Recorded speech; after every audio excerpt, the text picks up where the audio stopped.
Vous allez adorer ce moment avec Antoine ce matin. Salut Antoine. Salut. Partons du départ, là. Dès que tu arrives sur le plateau, surtout depuis une semaine ou deux, tout le monde te pose des questions. Hey, ça vaut-tu la peine une voiture électrique? Oui. Tu reçois beaucoup de messages comme ça, toi. Depuis quelques semaines, depuis que le coût du litre d'essence a passé le cap des 1,50 $, c'est incroyable. Puis les gens, quand je dis que les gens achètent une voiture en fonction du prix à la pompe aujourd'hui, j'en ai encore la preuve. On achète vraiment ça en ne pensant pas au futur ou à ce qui s'est passé dans le passé, parce qu'on se souvient qu'à 1,50 $, on a vu ça en 2007, 2008 aussi, là. Donc, aujourd'hui, ça fait mal. À cette époque-là, ça faisait encore plus mal et ça n'a pas fini de monter. Donc là, les gens, massivement, regardent une hybride, regardent une électrique. Puis c'est en ce sens-là que j'ai décidé de refaire un calcul pour une deuxième fois comparatif, échelonné sur 5 ans, autrement dit, combien coûte une voiture à essence versus une voiture électrique. Puis on choisit le même modèle ce matin pour avoir un comparable encore plus près de la réalité. Cette année, Bon Départ a aidé 225 000 enfants à créer à nouveau des moments mémorables. Et nous nous engageons à aider encore plus d'enfants à reprendre le jeu. C'est ça, parce que la dernière fois, j'étais venu ici, je n'avais parlé avec Georges, on avait présenté la Chevrolet Bolt versus la Honda Civic, qui était la voiture compacte, et qui l'est encore, en fait, la voiture compacte la plus vendue au pays.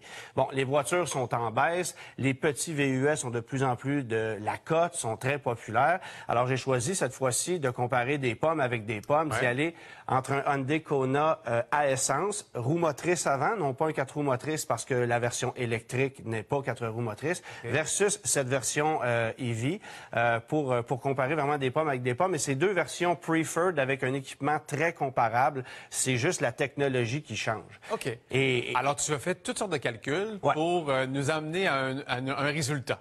Pour vous amener à 5 ans ou 100 000 km. Évidemment, si vous roulez plus, extrapolez. Si vous avez l'intention de conserver le véhicule plus longtemps, considérez-le aussi. Mais ce qui est intéressant dans ce premier calcul-là, c'est que la voiture est garantie de base pour 5 ans ou 100 000 km. Donc là, vous avez un véhicule garanti, donc il n'y aurait pas de bris à débourser si vous aviez à le faire. Ça, ce sont les prix des deux véhicules, taxes incluses une fois que les crédits gouvernementaux sont appliqués. Parce que si vous partez à la base, bien, vous allez avoir une Hyundai Kona électrique qui vous coûte 20 000 $ de plus que la version à essence. Ce qui est un écart, à mon avis, trop grand, parce qu'il n'y a rien qui justifie que la voiture électrique coûte 20 000 $ de plus. Donc, Hyundai la facture très cher, sa voiture électrique. On est un peu plus cher avec le Kona électrique qu'avec certains véhicules en compétition, comme la Bolt, comme la Leaf, qui a baissé de prix récemment. Mais une fois les crédits gouvernementaux appliqués, 13 000 $ taxes incluses, bien là, l'écart se resserre. Donc, on est à 34 000 pour 26 000 à essence. 34 000 pour 26 000 à essence, taxes incluses, ça, c'est taux d'intérêt considéré. Ce qui va coûter ce véhicule-là au bout de 5 ans, si vous le financez sur 5 ans, dans le cas de l'électrique, à un taux de 3,19 %, dans le cas de la voiture à essence, à 2,49 %. C'est 539 $ par mois, toute taxe incluse pour la version essence, 723 pour la version électrique. Donc, il y a quand même un petit écart là. Donc là, vous voyez, c'est ça, les coûts totaux, ce que ça peut coûter une fois les taxes appliquées, le coût de revient du véhicule total. OK, parfait. Alors maintenant, tu dois te préoccuper de l'entretien des voitures. Bien, absolument, parce que là, les gens pensent que la voiture électrique, il n'a pas d'entretien à faire, et c'est pas vrai. Moi, j'ai téléphoné à un concessionnaire Hyundai qui a bien voulu m'aider, qui est arrivé avec des calculs quand même assez intéressants. Coût d'entretien d'une Kona électrique sur 5 ans, taxes incluses, 1 990 $ pour la version à essence, 3 185 $. Ça, ce sont les entretiens normaux qu'on va faire sur le véhicule. Évidemment, ça implique des changements d'huile pour la version à essence. Après ça, l'entretien de frein qui n'est pas inclus dans ce programme-là, faut le calculer lui aussi. Et sur une voiture électrique, on va le faire peut-être juste un peu plus souvent parce qu'on ne remplacera pas les freins aussi rapidement. Donc, j'ai calculé un remplacement de frein à 80 000 km pour la version à essence qui coûte 1 045 $. Ça, c'est toujours les coûts au concessionnaire, selon les forfaits qu'on propose actuellement. Parce qu'évidemment, bon, les prix vont augmenter avec le temps, mais je veux dire, je calcule le coût des entretiens en fonction des coûts aujourd'hui. Là, ensuite, vous pouvez ajouter, bon, les essuie-glaces, filtres à cabine, les pneus d'été, les pneus d'hiver. Vous aurez 2 jeux de pneus à acheter sur les premiers 5 ans. Donc, ça aussi, il faut le calculer. Et ce sont la même taille de pneus.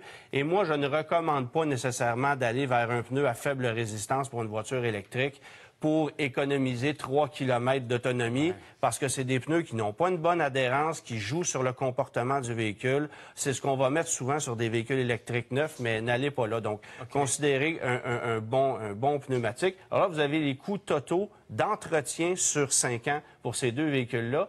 C'est quand même considérable, 5 542 taxes incluses pour la version électrique, 7 600 pour la version essence. Ouais. Bon, j'ai sauté un élément important, là, celui de la recharge et de l'essence. Tu as calculé les coûts aussi, et c'est à la base de notre choix. Bien, c'est sûr que ça fait toute la différence, parce que à 1,50 $ le litre pour un véhicule qui fait 8 litres au 100 km, la version à essence, ça va vous coûter 12 000 $ d'essence sur 5 ans. C'est quand même des sous considérables. Puis ça, c'est en considérant, bien sûr, que le litre d'essence va rester à 1,50 $ pendant 5 ans, et on s'entend que ça sera pas ça. Donc, ça, faut le considérer. Maintenant, si vous allez vers la recharge, bien, j'ai calculé à peu près 1 500 $ de coût de recharge pour 20 000 km d'utilisation sur votre véhicule. Mais ça, c'est en considérant une autonomie à 325 km en moyenne, c'est-à-dire parce qu'une Kona va faire à peu près 410, 420, 430 dans les meilleures conditions. Des fois, on peut même étirer un peu plus. Mais l'hiver, on va baisser à 275. Donc, j'ai fait une moyenne à 325. Ça donne ce que vous voyez là. Mais ça, c'est si vous rechargez uniquement à la maison. Là, si vous allez sur des bornes publiques où il faut payer, ben attendez-vous à un petit coût supplémentaire. Donc, le gros écart, évidemment, il est à ce poste de calcul. Bien sûr. Là, il faut ajouter des trucs, par exemple. L'assurance aussi, c'est important de calculer le prix d'assurance. Et ça m'a surpris parce que souvent, les compagnies d'assurance vont vont donner des crédits sur des véhicules électriques. Vous achetez un véhicule électrique, on va vous donner un 10, un 15 %. Et là, moi, j'ai fait le calcul sur 3 plateformes en ligne avec mon profil à moi. Puis la voiture électrique, dans ce cas-ci, était toujours un peu plus chère. Donc, c'est ce que ça me coûtait en moyenne quand j'ai fait le calcul des 3 entreprises sur lesquelles j'allais faire des soumissions. Au bout de 5 ans, c'est le calcul que j'ai fait. Donc, l'électrique coûte un petit peu plus cher. L'immatriculation, c'est le même prix Même pour les chose, deux? Parfait. Sauf que l'électrique vous donne l'avantage d'avoir une plaque verte, donc de circuler, comme j'ai pu le faire ce matin, dans les voies réservées. Et ça a fait en sorte que je suis arrivé à l'heure. Parce que sinon, ça aurait été un petit peu plus risqué. Et tu as calculé aussi un taux de dépréciation des voitures. Et ça, c'est très important. Parce que, évidemment, ça, c'est ce qui est anticipé au moment d'aujourd'hui, mais est-ce que la voiture électrique va avoir encore beaucoup plus la cote dans 3, 4, 5 ans? On peut s'attendre que oui. Alors ça, c'est le coût de dépréciation calculé sur le résultat actuel de ce que ça vaudrait. Donc, on arrive au résultat que vous voyez là au bout de 5 ans. La voiture électrique coûte essentiellement le même prix. Là, on est à 800 $ près versus la version à essence en considérant les coûts énergétiques. Donc, actuellement,